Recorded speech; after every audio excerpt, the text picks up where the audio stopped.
Salut les wargamers, les wargameuses, bienvenue sur Noodle Wargames. Moi, c'est Noodle. Aujourd'hui, on est dimanche. Et comme chaque dimanche, c'est Fig News. Mais avant de démarrer Fig News, je voulais juste faire une petite précision. Je suis en train de terminer les prises de vue pour la prochaine grosse vidéo qui va sortir, qui est un tuto sur la réalisation d'un plateau de jeu. Ça m'a pris un peu plus de temps que prévu, mais j'espère pouvoir terminer le montage la semaine prochaine. Voilà, sur ce, je vous souhaite un bon visionnage.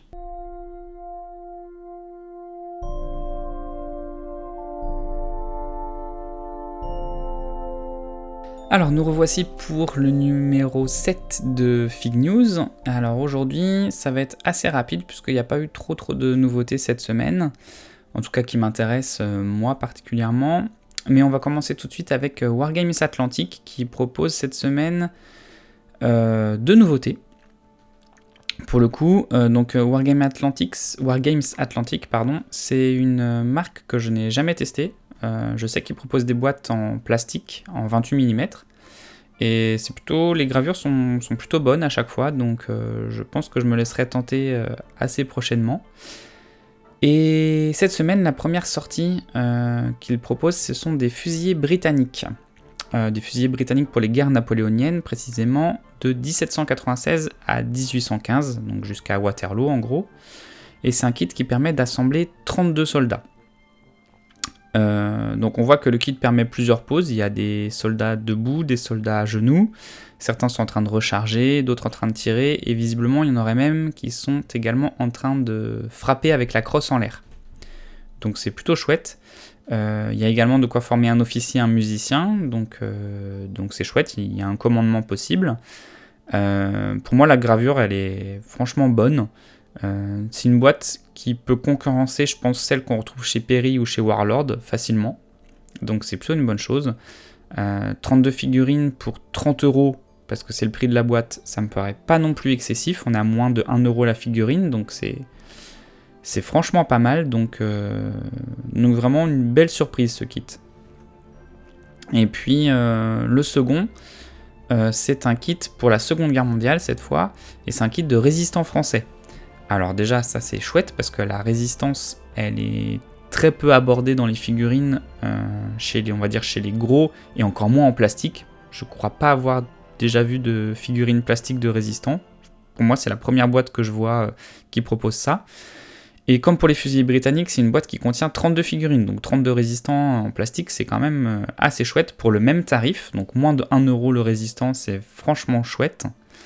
Et en plus de ça, la boîte est très cool. Alors elle indique French Resistance, mais je pense qu'on peut l'utiliser pour les maquisards de à peu près tous les pays d'Europe pendant la Seconde Guerre mondiale.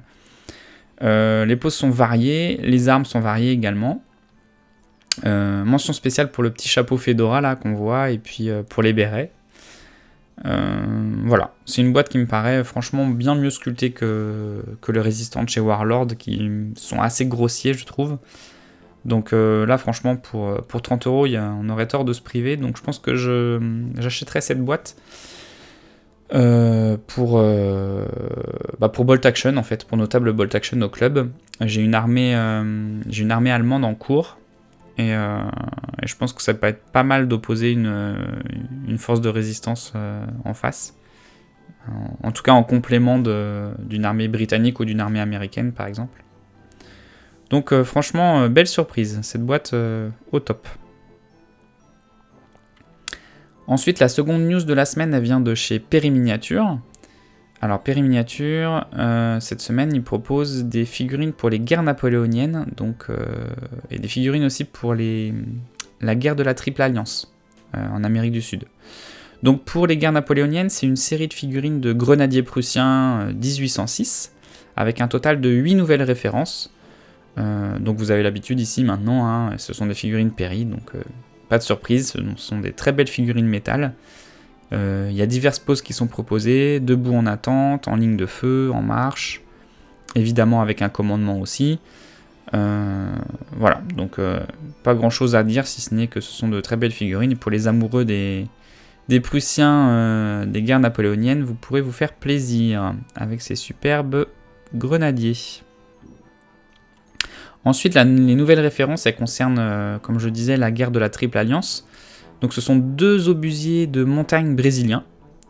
Donc les Brésiliens, ils utilisent beaucoup d'armements français. Donc là, en l'occurrence, il y a la possibilité d'utiliser en fait 2 canons différents. Donc ce sont 2 canons français. Le premier est un modèle 1829 de 120 mm et le second de 1859, la HIT. Donc ça, c'est plutôt cool. Il y a 2 modèles, c'est-à-dire qu'il y en a un qui est en train de tirer et il y en a un qui est en train de recharger. Alors je connais pas du tout cette guerre, franchement j'y connais rien, mais simplement je sais que les uniformes s'inspirent beaucoup des uniformes français, peut-être même qu'il y a une récupération de matériel français là-dedans, donc moi c'est pas pour me déplaire puisque j'ai, on va dire, un certain attachement pour les uniformes de 1870, et en l'occurrence on est très proche de ça chez les Brésiliens entre autres, donc très cool. Et puis encore une fois on est sur du périminiature, donc classiquement de la très belle gravure. Et puis pour finir, puisque je vous avais dit que cet épisode de Fig News était assez court, on a, une fois n'est pas coutume, des références en 15 mm qui viennent de chez Curaçao. Donc c'est un ensemble de lance-quenets pour la collection Italian Wars, donc des lance-quenets début 16e, qui sont proposés là avec des hallebardes ou des pics. Franchement là il n'y a rien à redire sur la sculpture. Je sais qu'au club Curaçao ça fait plutôt l'unanimité en termes de gravure, et franchement là ça se confirme, on voit que c'est de la très belle figurine. Alors c'est sublimé parce que la peinture là elle est franchement excellente, mais on est vraiment face à de la figurine de précision, je trouve, à cette échelle. C'est plutôt admirable, donc voilà, pour ceux qui voudraient monter des armées pour les guerres italiennes, voici un bel ensemble de lance-quenets. Et voilà, c'est la fin de cet épisode de Fig News. Il était plutôt court, il n'y avait pas eu beaucoup de nouveautés cette semaine, mais on se retrouve la semaine prochaine pour une grosse vidéo concernant le tuto réalisation d'une table de jeu. Normalement je devrais avoir fini le montage la semaine prochaine, j'espère, je croise les doigts. C'est une grosse vidéo, donc ça va demander pas mal de travail. Et puis dans tous les cas on se retrouvera pour le Fig News de dimanche prochain. Donc je vous souhaite à tous une bonne semaine et ciao.